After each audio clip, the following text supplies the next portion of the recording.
the moment Jennifer Lopez stepped onto the set of Stephen Colbert's show that night. There was a strange electricity in the air, the kind that hinted something unscripted was about to happen. Though no one could have predicted the storm that would unfold before the cameras even had time to cool.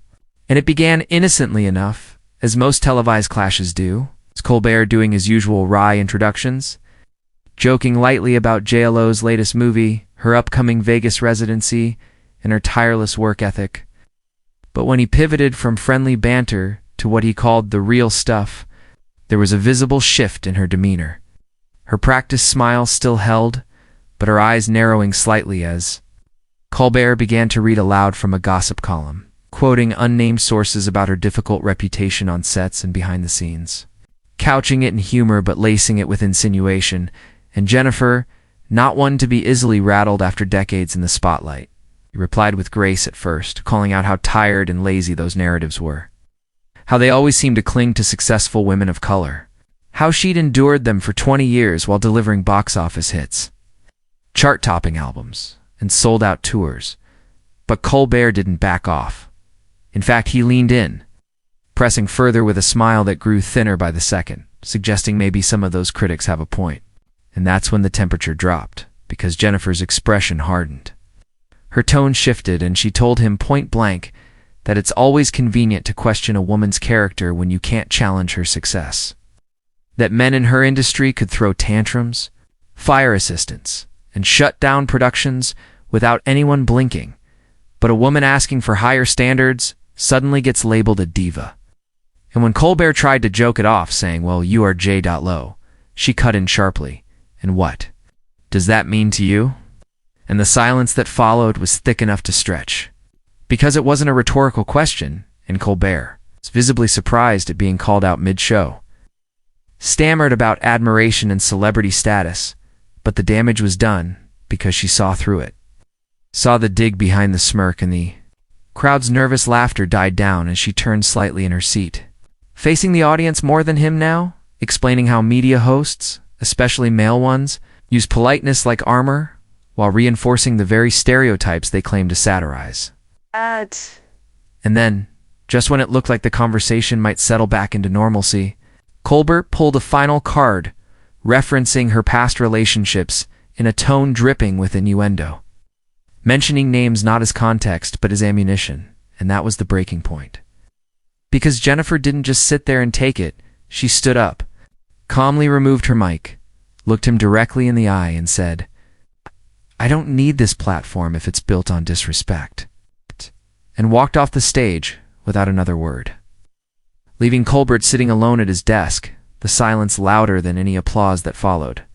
And while the studio team scrambled, trying to cut to commercial, it was too late. The cameras had already caught it, and within minutes, the footage began to spread online, the moment dissected and shared across every platform imaginable, with millions weighing in on whether J.Lo had overreacted or simply drawn a line that was long overdue. And while Colbert's team released a generic apology statement citing creative miscommunication, the backlash hit harder than they expected, not just from Lopez's fan base, but from other female artists and actresses who publicly supported her, calling out the passive-aggressive traps so common in interviews that masquerade as curiosity, but are really just dressed-up disrespect.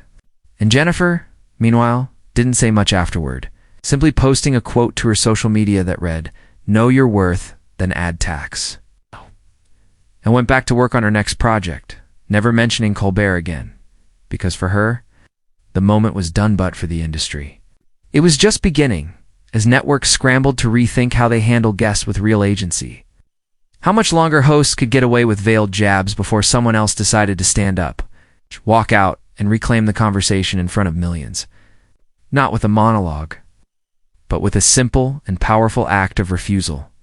In the days after Jennifer Lopez's stormy exit from Stephen Colbert's show, the entertainment world entered a full-on spiral, not just because a major celebrity had walked off live television, but because the act itself had punctured a long-festering wound about how women, especially women of power, fame, and color were treated under the guise of late-night charm.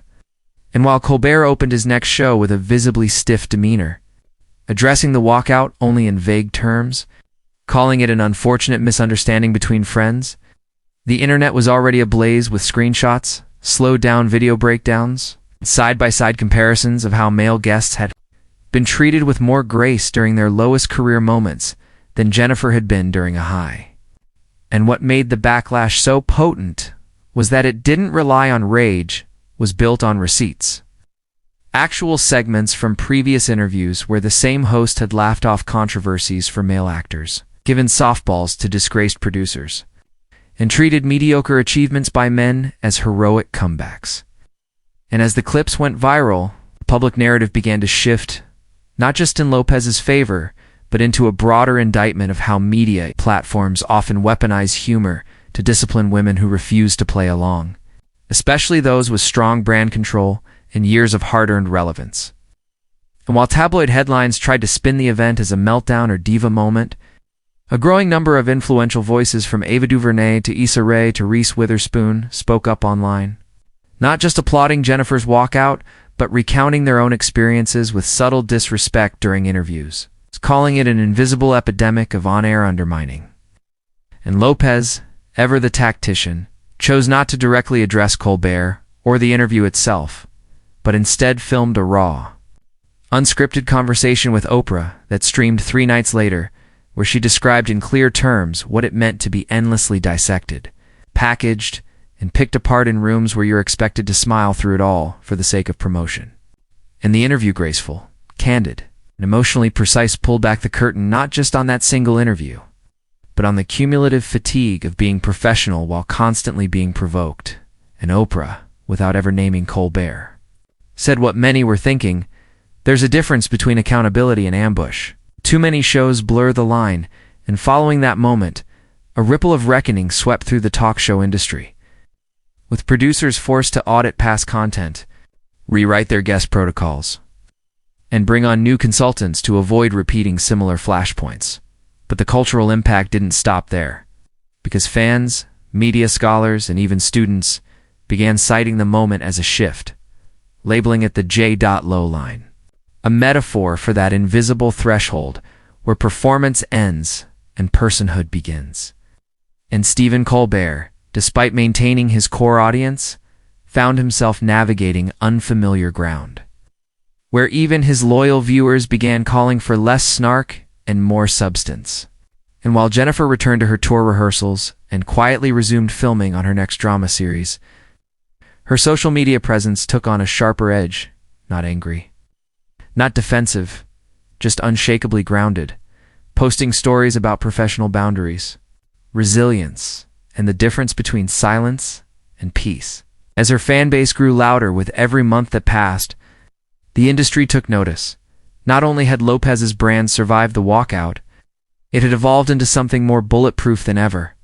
And by the time awards season came back around, she was front and center again, not for scandal, but for a performance being hailed as the best of her career.